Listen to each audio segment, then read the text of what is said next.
They have no idea what really is going on, Yeah. or what was done behind the scenes.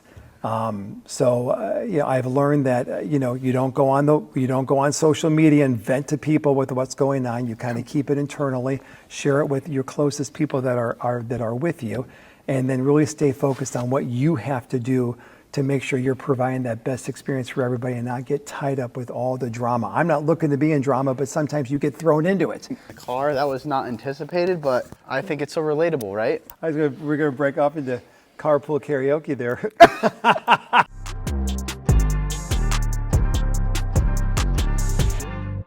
But there's something so genuine about having just a casual conversation in a car ride, right? Yep. That was cool. So we went a little bit through like your prior history of being not only a high performance coach, but like your involvement in tennis as a business, right? Owning a couple clubs and how that got to you where you are with pickleball today, and even reaching out to a few avenues in there. Where we're really picking back up is where the APP1 is today and where its future is going. So we just experienced an awesome event. This is day 2, correct? Yep. Day 2 of APP Next Gen. And we had interviews with a couple of the players. They had nothing but the best things to say about how critical it was to their development as a whole and the players that they become today. So we've experienced this great event, and it looks like to me that you guys have started to double down on player development, right? And really the next generation of players moving forward, even with your big investment in the fort, right? So tell me a little bit about why, first, player development is a massive investment that the APP is making. Sure. I was asked this question a couple of days ago. Tell me, what is the APP? What is the APP? Well, it's the Association of Pickleball Players, but they said, okay, but what is it you all are trying to achieve and do? And I just said, it's my hope that the APP is a founding place for individuals to enjoy themselves, whether it's grassroots up to pro, up to our masters pros, at any level that they can come to an APP and enjoy themselves. It's not necessarily a tournament, and now with our headquarters being at the fort, they can actually get on court and work on their game some. There's a couple of different hats that I wear as business owner, as tournament director, but a hat that I enjoy wearing is that of player development. Being able to take players regardless of what level they're at and just helping them get on their journey of where they want to go with their pickleball.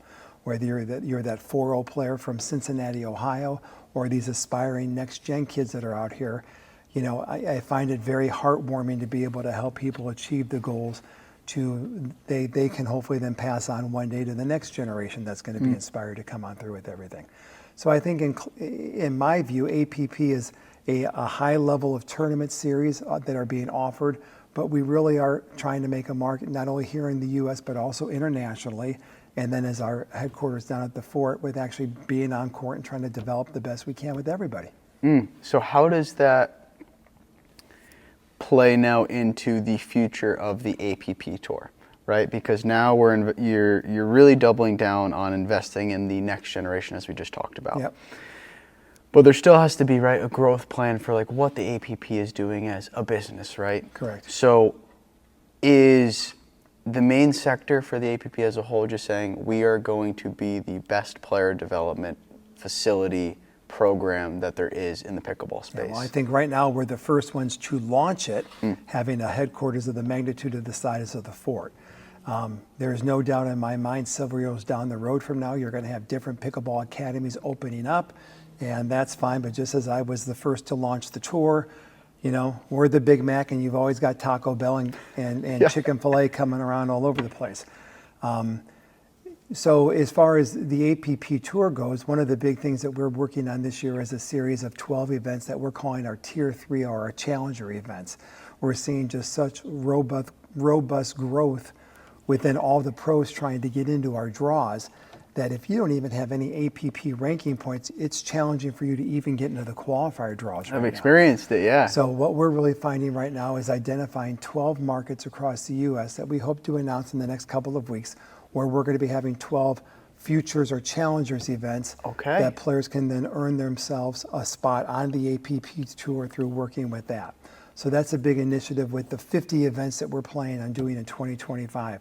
Amongst those 50 events are also our Tier 1 or our Tier 2 events, which we've already announced those schedules. We have not announced our international schedule yet for 2025, but we've got anywhere from 6 to 8 international events that we're going to continue to have a voice in helping that with our partners at Global Pickleball Federation to have one unified voice. And I think the relationship, again, boils down to that partnership with USA Pickleball and now the partnership with UTR. UTR coming on board into the tournament software platform, ratings platform. We've now entered into a long-term agreement with them also with helping them grow their business to offer the best ratings for players and the best tournament experience for tournament directors to be working on navigating through their system as well. What made you make that move and partner with UTR? Have you been working with them previously already, or is this like, did you kind of get to the point where it's like, hey, we need a sound rating system for the APP Tour? Because obviously we know there's other competitors out there, right? Yep. There's a Duper rating system. There's also, I think there's a VAR assessment system that is out there, that's a little bit more in person. But what made you say, let's partner with UTR? Well, I think it was really important for the APP Tour to see the history that UTR has, especially in the tennis world. When you go to Australia, Germany, England, they are using UTR as their main ranking system. So when we saw that they were getting involved in pickleball, right away I went to members of my senior team and said, we need to have a conversation with UTR, because I felt it was really important that we kind of put ourselves on a little bit of an island where we've got all different systems that we've really got a strong partnership and relationship with. And I'm not sure if we had that with our previous individual team that we were working with. So now we've been able to form this relationship, and I'm hoping that through the work with USA Pickleball, UTR, and APP, that's going to be a powerful unified threesome that we're going to be able to help promote pickleball not only here in America but also internationally.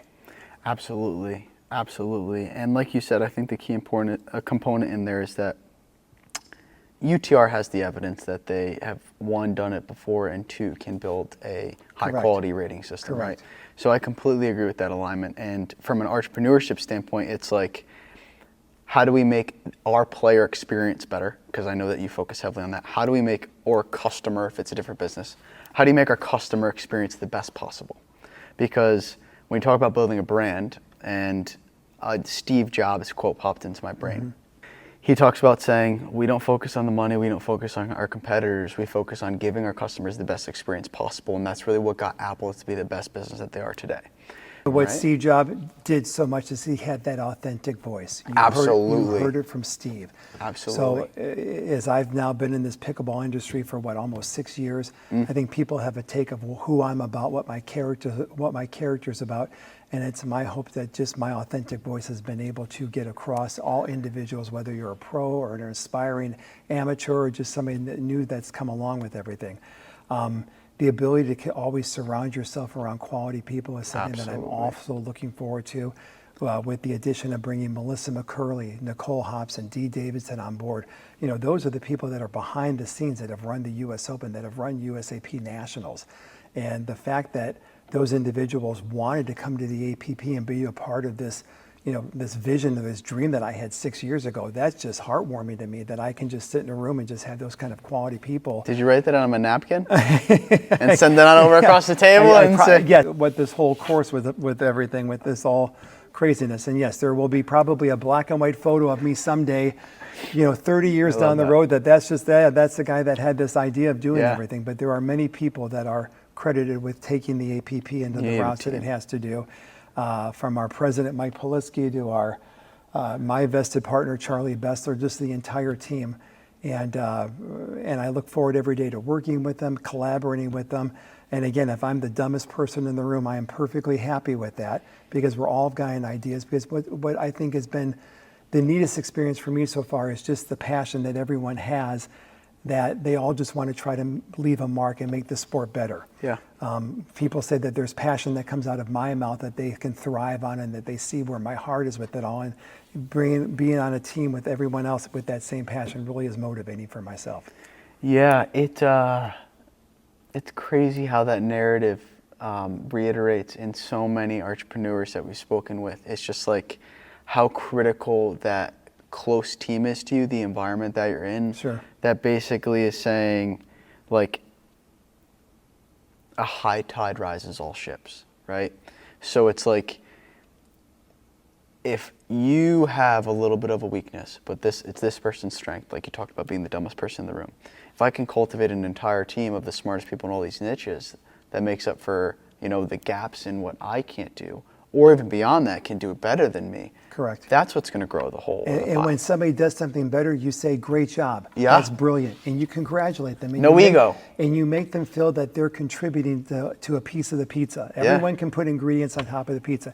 It's okay for somebody else on the team to come up with great ideas and say, wow, that's amazing. That's terrific. I'm really inspired by that.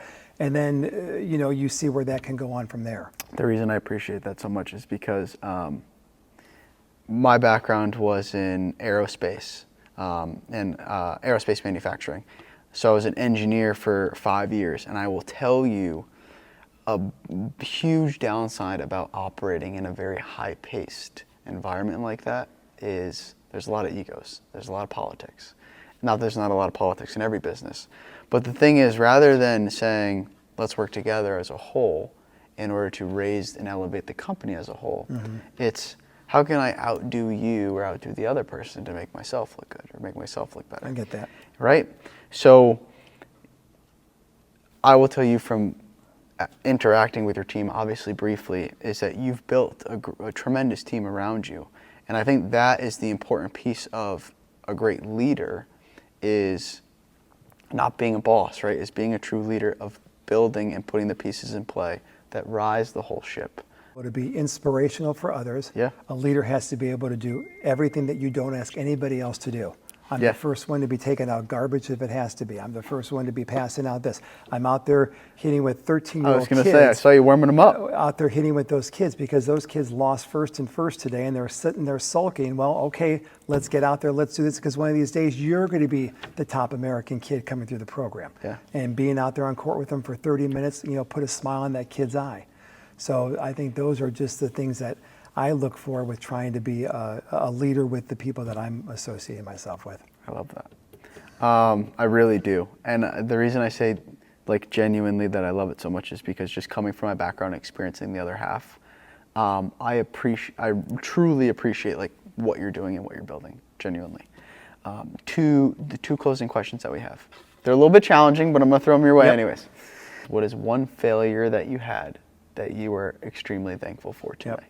One failure that I had is that I'm very trusting of individuals. And I have trusted a couple of individuals, not only in this current life, well, not as much in this life, but in other previous businesses that I've been involved with in a leadership role. And I've trusted individuals, and that's come back to bit me in the to bite me. Yeah. And I've learned that right now, my inner voice, when a red flag comes up, and there's something that's inside of me that I don't feel is the right connection, I'm going to speak about it now because I didn't speak about it before in previous years to where it came back to bite me. And now I've learned from myself that I think I've got a good instinct and I trust my instincts.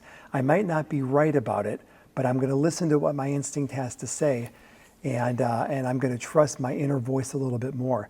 The second thing that I think I've learned is people will always respect you as long as you're consistent with your decision-making process. They might not like the decision that you make, but they don't lose respect for you if you have been consistent. There's a lot of times I have to tell people no. There's a lot of times I have to be the bad guy. And people will walk away and they'll be upset, but they haven't lost the respect for me. Once a leader or once I find that an individual gets wishy-washy or they go back and forth on the seesaw or they're not consistent with their policy, then you've got an individual or the community will look at you and not only be upset with you, but also lose respect for you because you're inconsistent with your choices that you've made. So that's been one thing I think very specifically as I went on this journey 6 years ago was to be consistent with the choices, listen to what people have to say, not make a decision right away. Think about it, process, and then go back. And when you make your decision, make the decision, but be consistent with how you're doing that, so you don't lose the respect of the potential player that wants to play or be involved with an APP component. What was the pivoting point? What was the 6 years ago that really made you have that switch? I was involved with one of the clubs that I had owned through tennis, and the deal went down with tennis where there were a couple of individuals within that program that I had trusted. And it just didn't go the way that I had wanted it to go. So some deals were done behind the scenes, and unfortunately, you know, sometimes even as an owner, you were the last one to hear about it, and then it just kind of all snowballed a little bit. So that's been one thing that I've learned from that. Another thing is not to get wrapped up with all the commotion. There's a lot of drama in this pickleball world. Again, I'm going to write a book one day when I am done, because so many people think they know what's going on and they have no idea. Can I get a pre-draft copy? They have no idea what really is going on, Yeah. or what was done behind the scenes. You know, I've learned that you know, you don't go on social media and vent to people with what's going on. You kind of keep it internally, share it with your closest people that are with you, and then really stay focused on what you have to do to make sure you're providing that best experience for everybody and not get tied up with all the drama. I'm not looking to be in drama, but sometimes you get thrown into it. Absolutely. Absolutely. So it's like, whoa, who's throwing these punches at me? I don't want to be involved with this. And then they're looking for you to engage, or for you to make a comment about something, or to go on a podcast and talk about this. Yeah. And if you've noticed, when all this stuff was going on the last 24 months, I stayed clear of all that stuff. Yeah. I didn't go on different podcasts and talk about it to give my take on it. I tried to rise above it, let those guys figure out where they're going to be dealing, but just kind of stay on this vision of where I feel APP can have a voice to help improve the sport. And to let people know there will at least be a book one day. There is going to be a definite book Definite going book. out. Definite book one of these days with all of that. There's going to definitely be a book that goes out as far as what really happened behind the scenes of all this stuff. I can't wait for that book. I hope I get an early copy. All right. The last question. What is your greatest fear moving forward? The greatest fear, I think we alluded to a little bit earlier, that pressure that I put on myself with there being an organization that ran a tour initially. The fear was that I was going to do something going out there completely on my own, that we were not going to be able to succeed. And the fear was, I thought that was going to take the sport down even another notch, because the sport was really starting to take off and grow. Chris and Terry doing such a fabulous job with the U.S. Open really brought the sport. The Tournament of Champions event in Utah, one of the three majors originally, that I really put that pressure, that self-pressure on myself, that I would not let the APP Tour not succeed. And there's been many times that we've gotten knocked down, but we get back up on that horse, like you've heard other industry leaders say, and we keep fighting the fight, and every day the sun comes up and you just get back out there and you do what you have to do to get the job done. Well, Ken, thank you so much for today. Listen, it was a long day. It was a long day, but we had a lot of fun. We had a lot of fun.